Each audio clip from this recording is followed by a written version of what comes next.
Mike Tyson might be known for his fierce boxing skills, but his early life was filled with unexpected contradictions that shaped who he truly was.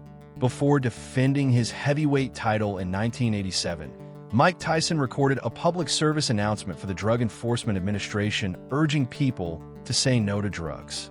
The irony is striking.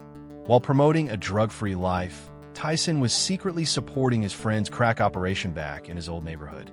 Mike Tyson's anti-drug PSA.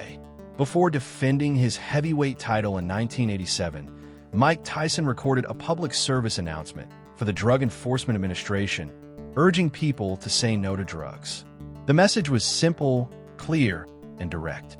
Tyson spoke about the loneliness of boxing, the long hours of training and road work, which gave him plenty of time to think.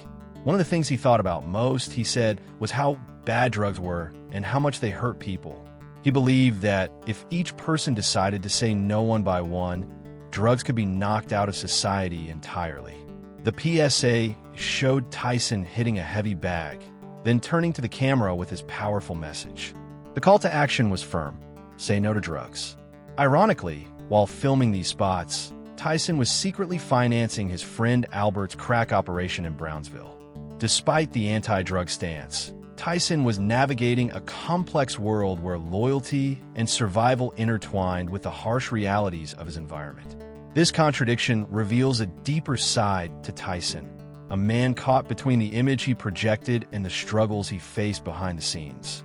His PSA remains a stark reminder of the challenges in battling drugs in communities plagued by addiction and crime, and the difficulties even heroes face in making clean choices.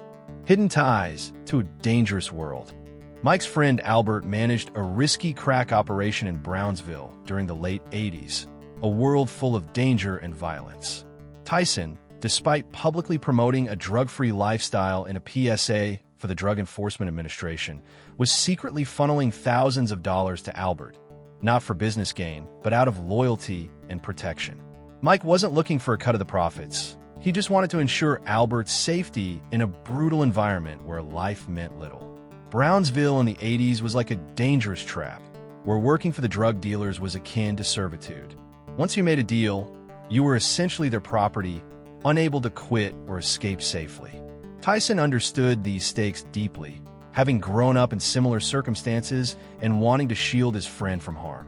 However, this secret involvement exposed Mike to the darker realities of the street, contrasting sharply with his public image as a world champ.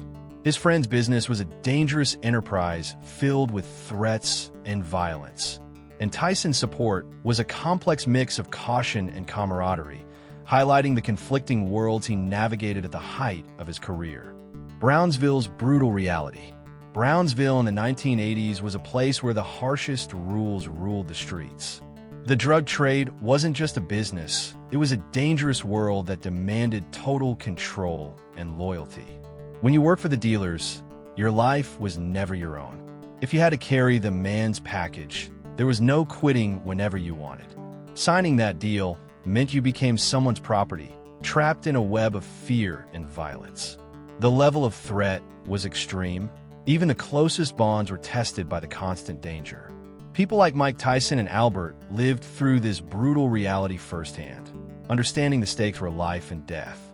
The streets were ruled not just by power, but by constant violence that could erupt without warning, often affecting even those you cared about most.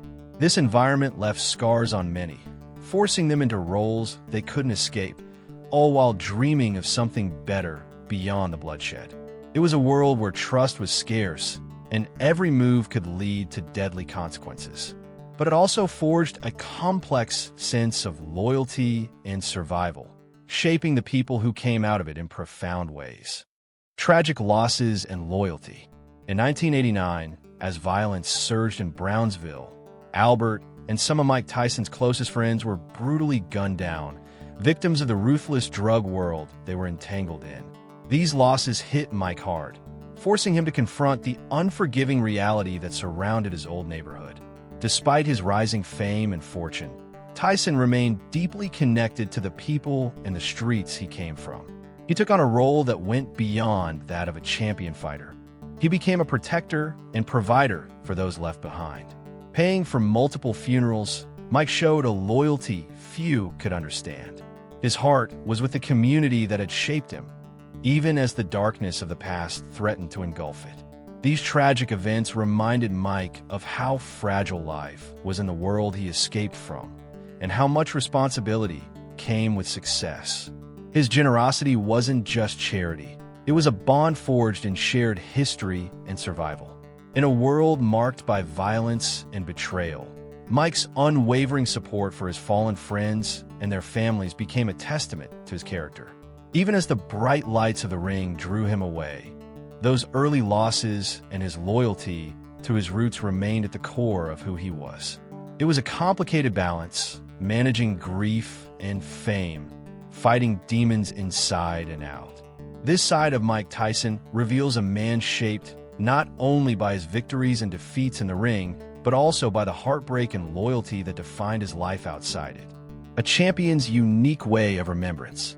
After winning the title, Mike Tyson showcased his championship belt proudly and wore it everywhere outside for weeks at a time, sometimes even while sleeping. One day, he took his friend Jay Bright for a ride, with a special destination in mind. Mike wanted to show his belt to someone very important. He told Jay to stop at the liquor store and buy a large magnum of Dom Perignon champagne. When they arrived at a grave site, tears welled up in both men's eyes. They said a quiet prayer together, then Mike popped the cork. They each took a big swig from the bottle before Mike poured the rest over the grave. It was a heartfelt tribute that spoke volumes about loss, loyalty, and respect. This wasn't just a celebration of victory, but a touching way for Mike to honor someone close to him. Soon after, he traveled to New Jersey to visit his mother's grave. Her boyfriend, Eddie, had tragically died in a car accident just before Mike's famous Berbick fight. Mike had both Eddie and his mother exhumed and placed in elegant bronze caskets. He even bought a massive 7-foot-tall headstone for his mother's grave, ensuring that everyone who visited the cemetery would know it was hers, marking it forever as the resting place connected to Mike Tyson. These actions reveal a side of Tyson most people never saw, a man deeply committed to remembering and honoring his past while carrying his success forward.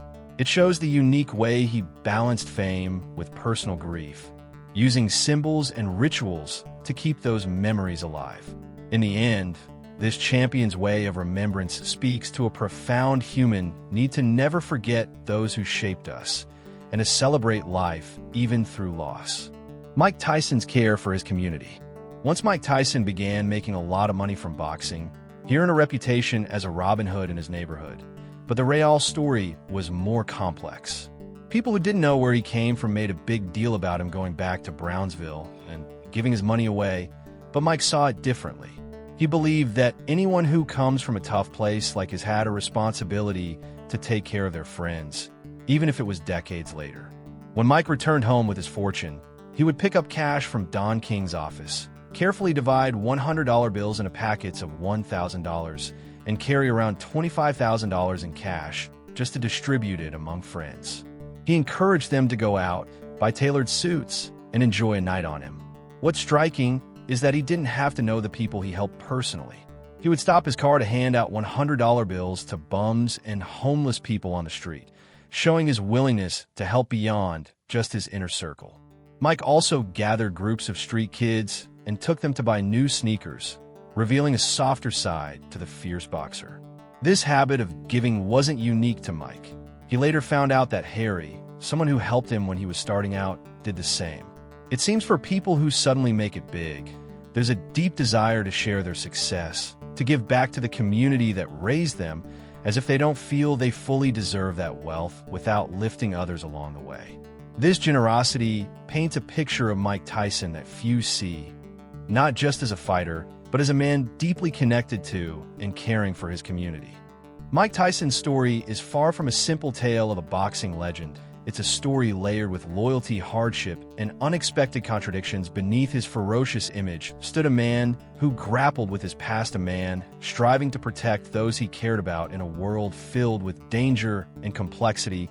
While Tyson warned the world about drugs and public service announcements behind the scenes, he was quietly supporting friends caught in the harsh realities of Brownsville's drug trade. His generosity extended beyond the ring and the spotlight, distributing cash to friends and strangers alike, acting as a pillar in a community that shaped him. Tragedy struck close with the loss of friends and allies to the violence that surrounded them, yet Mike honored their memories in deeply personal ways that few knew. About this dual life reveals the true human side of Tyson. Not just a fighter, but someone caught between worlds. The contradictions in his life make his legacy both captivating and complex. It invites us to look deeper than the headlines and the knockouts to understand the struggles behind the fame. Tyson's journey challenges us to think about the shadows that often follow success, the bonds that tie us to our past, and the difficult choices made in between. In the end, Mike Tyson's life reminds us that even legends carry stories of survival and humanity that deserve to be told with honesty and depth.